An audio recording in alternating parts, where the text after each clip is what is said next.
நாளைக்கான வீடியோவில் என்ன நடக்கலாம்னு சொல்லிட்டு பார்க்கலாம். வீடியோக்குள்ளே போகிறதுக்கு முன்னாடி நம்ம சேனலை லைக் அண்ட் சப்ஸ்கிரைப் பண்ணிவிட்டு கொஞ்சம் சப்போர்ட் பண்ணுங்கள். வாங்க இப்போது வீடியோக்குள்ளே போகலாம். எபிசோட் ரொம்பவே விறுவிறுப்பாக போய்கிட்டு இருக்கு. நம்ம செரி நட்சத்திரா ரெண்டு பேருமே ரொம்ப ஜாலியாக அவங்களோட ஹனிமூன் ட்ரிப்பை கொண்டாடிட்டு இருக்காங்க. அப்போ தான் நம்ம நட்சத்திரா வந்து செரி கிட்டே என்னமோ அன்பாக பாசமாக நடந்துக்கிற மாதிரி சும்மா ட்ராமா பண்ணிக்கிட்டு இருக்காங்க.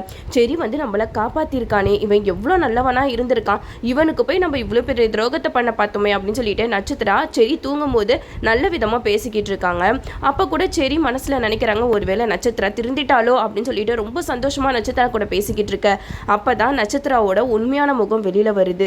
செரி, என்னோட நடிப்பை நீ நம்பிட்டியா? இது தாண்டா எனக்கு வேணும், இதுக்கப்புறம் நீ இந்த உலகத்துலேயும் இருக்க மாட்ட பாரு அப்படிங்கிற மாதிரி நட்சத்திரா ஒரு கொடூரமான பிளானை போடுறாங்க. இந்த சைடை அப்புறா வந்து ஃபோன் பண்ண. அப்போ தான் நட்சத்திரா வந்து ஃபோனை எடுக்கிறாங்க. அப்புறா வந்து நட்சத்திரா கிட்ட கேட்குறாங்க, என்ன நட்சத்திரா, உன்னோட பிளான் அங்கே சக்ஸஸ் ஆச்சா இல்லையா அப்படிங்கிற மாதிரி கேட்க.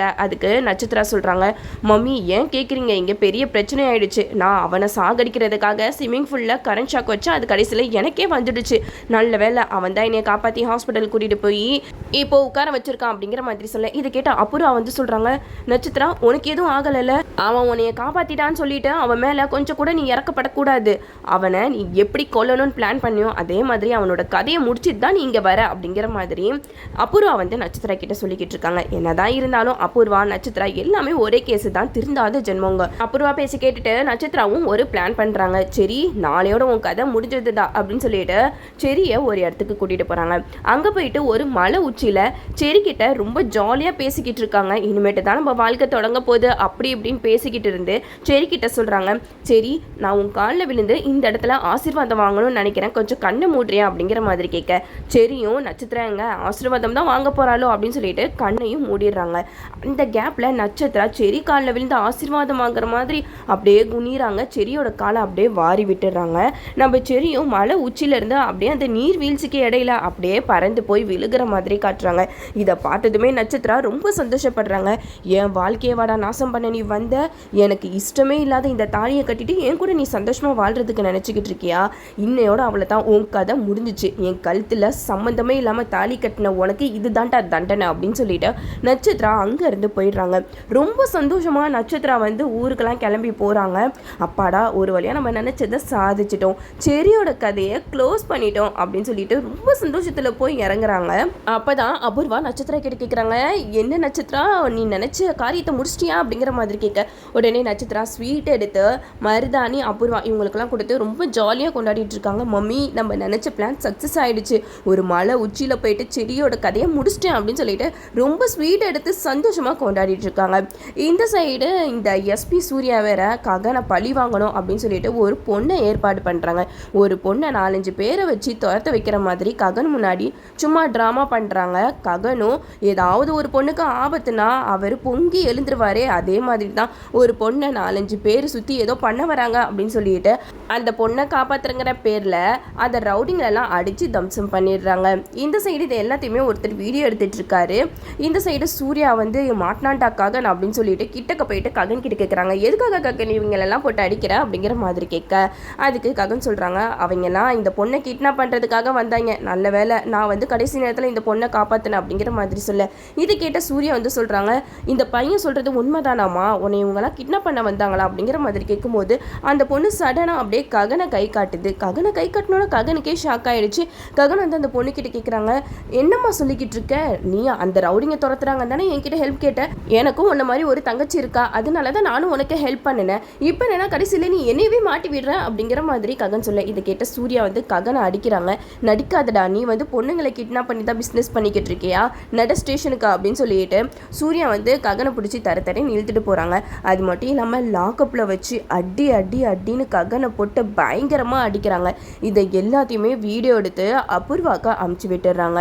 நம்ம சூர்யா வந்து ஒரு தடவையும் ககனை அடிக்கும் போது, என்னைய எவ்வளோ அசிங்கப்படுத்தியிருக்க, அவமானப்படுத்தியிருக்க, உன்னை நான் சும்மா விட்டுருவேனாடா, இன்னையோட உன் வாழ்க்கையே முடிஞ்சு போயிடுச்சு, நீ இப்போ உள்ளே வந்துக்கிறது ஒரு பொண்ணோட கேஸ்னா கண்டிப்பாக உனக்கு ஜாமீனும் கிடைக்காது, எதுவுமே கிடைக்காது, கடைசி வரைக்கும் நீ லாக்கப்லேயே இருந்து சாக வேண்டியது தான் அப்படின்னு சொல்லிட்டு ஈவரக்கம் இல்லாமல் சூர்யா பயங்கரமாக போட்டு அடிக்கிறாங்க.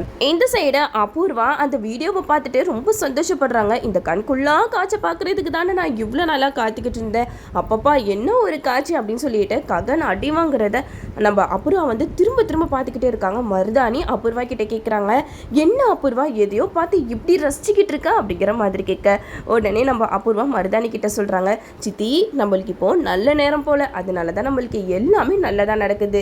ஃபர்ஸ்ட்டு செரியோட கதையை நட்சத்திரா முடிச்சிட்டா, இப்போ என்னன்னா ககனோட கதை ரொம்ப மோசமாக போய்கிட்டு இருக்கு, இந்த வீடியோவை பாரு அப்படின்னு சொல்லிட்டு ஃபோனை காட்டுறாங்க. அந்த ஃபோனை காட்டினதுமே மருதாணி வாயில் கையை வச்சுட்டு உட்காந்துடுறாங்க. என்னாச்சு அபூர்வா, ககன் என்ன தப்பு செஞ்சான், எதுக்காக இப்படி போட்டு அடிக்கிறாங்க அப்படிங்கிற மாதிரி கேட்க, அதுக்கு அபூர்வா எல்லா விஷயத்தையுமே சொல்கிறாங்க. என்னைவா பழி வாங்க துடிச்சிக்கிட்டு இருக்கீங்க, இனிமேட்டு ககனால் லாக்கப்லேருந்து வெளியிலே வர முடியாது, நான் போயிட்டு அவனோட நிலைமை எப்படி இருக்குன்னு போய் பார்த்துட்டு வரேன் அப்படின்னு சொல்லிட்டு அபூர்வா ரொம்ப சந்தோஷமாக கிளம்பி போகிறாங்க. ஸ்டேஷனுக்கு போனால் சூர்யா வெளியில் வந்து அபூர்வா கிட்ட சொல்கிறாங்க, என்ன அபூர்வா மேடம், நான் சொன்ன மாதிரியே ககனை உள்ளே தள்ளிட்டேன் பார்த்தீங்களா, இனிமேட்டு அவன் வெளியிலவே வர முடியாது, எவிடன்ஸும் கேஸும் ரொம்பவே ஸ்ட்ராங்காக இருக்குது, பாதிக்கப்பட்ட பொண்ணே எஃப்ஐஆர் ஃபைல் பண்ணி கம்ப்ளைண்ட் எழுதி கொடுத்துட்டு போயிட்டா அப்படிங்கிற மாதிரி சொல்ல, இதை கேட்ட அபூர்வா இதெல்லாம் எப்படி சூர்யா, எப்படி உங்களால் முடிஞ்சது, அவ்வளோ சீக்கிரம் இந்த ககனை வந்து மாட்ட மாட்டானே அப்படின்னு சொல்லிட்டு அபூர்வா கேட்க, இதை கேட்ட சூர்யா சொல்கிறாங்க, நான் ஒரு பொண்ணை வச்சு தான் சூப்பராக காய் நகர்த்தினேன் அப்படிங்கிற மாதிரி நடந்த விஷயம் எல்லாத்தையுமே சூர்யா அபூர்வா கிட்ட சொல்கிறாங்க. அதுக்கு அபூர்வா சொல்கிறாங்க, நீங்கள் என்ன பண்ணுவீங்களோ ஏது பண்ணுவீங்களோ எனக்கு தெரியாது, என் பொண்ணை கல்யாணம் பண்ணிக்கிறேன்னு ஏமாத்தினவன் அவன், அதனால அவன் இந்த லாக்கப்பை விட்டு வெளியிலே வரக்கூடாது, அவனோட வாழ்க்கை இந்த ஜெயிலுக்குள்ளே இருந்து அழியட்டும் அப்படின்னு சொல்லிட்டு அபூர்வா ரொம்ப சந்தோஷமாக போயிடுறாங்க. இந்த சைடு நம்ம சூர்யா வந்து ககனை கூப்பிட்டு வச்சு விசாரிக்கிறாங்க, என்ன ககன் என்கிட்டயா நீ மோதிக்கிட்டு இருக்க, இனிமேட்டு உன்னால இங்கேருந்து எப்படிடா தப்பிக்க முடியும், உன்னை காப்பாற்றுறதுக்கு எவன் வருவா அப்படிங்கிற மாதிரி சொல்லிக்கிட்டு இருக்கும்போது ககன் சொல்லுவாங்க, டே அநியாயம் பண்ணுற நீ ஏன் இவ்வளோ தைரியமாக பேசிகிட்டு இருக்கும்போது எந்த தப்பும் செய்யாத நான் ஏன்டா பயப்படணும் அப்படிங்கிற மாதிரி சொல்லும்போது சூர்யா ரொம்ப கொடூரமாக ககனை தாக்கிட்டு இருக்காங்க. இதெல்லாம் பார்க்கும்போதே ரொம்ப பாவமாக இருக்குது ககனை பார்க்குறதுக்கு. இந்த சைடு நம்ம பூமி வந்து என்ன ககன் இன்னும் வீட்டுக்கு வரலையே அப்படின்னு சொல்லிட்டு நம்ம ககனுக்கு ஃபோன் பண்ணுறாங்க. அப்போ தான் சூர்யா வந்து ஃபோன் அட்டன் பண்ணுறாங்க. என்ன பூமி, உன்னோட ககனை தேடி அலைஞ்சிக்கிட்டு இருக்கியா, அவன் வேறு எங்கேயும் இல்லை, லாக்கப்பில் இருக்கான், ஒரு பொண்ணை கிட்னாப் பண்ண கேஸில் அவனை பிடிச்சி நாங்கள் உள்ளே தள்ளியிருக்கோம் அப்படிங்கிற மாதிரி சொல்ல, இதை கேட்ட பூமி பயங்கரமாக அதிர்ச்சி ஆகுறாங்க. கிருஷ்ண பிரசாந்துக்கு ஃபோன் பண்ணி சொல்கிறாங்க, இந்த மாதிரி ககனை அந்த சூர்யா பிளான் பண்ணி அரெஸ்ட் பண்ணியிருக்கான், எனக்கு என்னமோ இதெல்லாம் அந்த அப்புறவோட வேலையாக தான் இருக்குன்னு தோணுது அப்படிங்கிற மாதிரி நம்ம பூமி கேபி கிட்ட சொல்ல, உடனே கேபி கிளம்பி வராங்க. பூமி கேபி ரெண்டு பேருமே போலீஸ் ஸ்டேஷனில் போயிட்டு ககனை நாங்கள் பார்க்கணும், எதுக்காக அவரை தேவையில்லாமல் அரெஸ்ட் பண்ணீங்க, எங்கள் மேலே இருக்கிற பகனால தானே இப்படி பண்ணிக்கிட்டு இருக்கீங்க அப்படிங்கிற மாதிரி பூமி சூர்யாவை லபலபன் கத்த ஆரம்பிக்கிறாங்க. இதை கேட்ட சூர்யாவும் பயங்கரமாக கோவப்பட்டு பூமி கிட்ட சொல்கிறாங்க, இங்கே பாரு பூமி, கோவப்படுறதுக்கு முன்னாடி என்ன நடந்துச்சுன்னு கேளு, உன் புருஷன் ஒன்றும் யோகியம் கிடையாது, ஒரு பொண்ணை கிட்னாப் பண்ண பார்த்துருக்கான், அந்த கேஸில் தான் இப்போ நான் உள்ளே பிடிச்சி போட்டிருக்கேன் அப்படிங்கிற மாதிரி சொன்னேன். இதை கேட்ட பூமி சொல்கிறாங்க, இல்லை நீங்கள் வேற யாரை சொல்லியிருந்தா கூட நான் நம்பியிருப்பேன், ஆனால் என்னோட ககன் மாமா அப்படியெல்லாம் பண்ணவே மாட்டார், பொண்ணுங்களுக்கு மதிப்பு கொடுக்குறவர், அவர் எப்படி பொண்ணை கிட்னாப் பண்ணுவார் அப்படிங்கிற மாதிரி நம்ம பூமி செம்மையாக பேசிக்கிட்டு இருக்காங்க.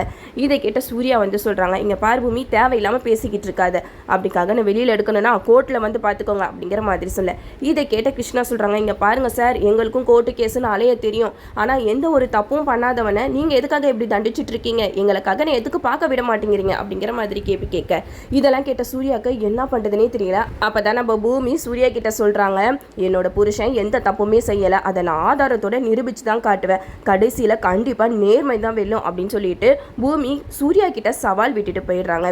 நம்ம பூமி எப்படி ககனை காப்பாற்றுறாங்க, இதுக்கு பின்னாடி சூர்யா அபூர்வா சேர்ந்து என்னென்ன பிளான் பண்ணியிருக்காங்கன்னு சொல்லிட்டு எப்படி கண்டுபிடிக்க போகிறாங்கன்னு நம்மளும் வெயிட் பண்ணி பார்ப்போம். என்னோட ரிவ்யூ உங்களுக்கு பிடிச்சிருந்தா லைக் பண்ணுங்கள், மறக்காமல் நம்ம சேனலை சப்ஸ்கிரைப் பண்ணிடுங்க.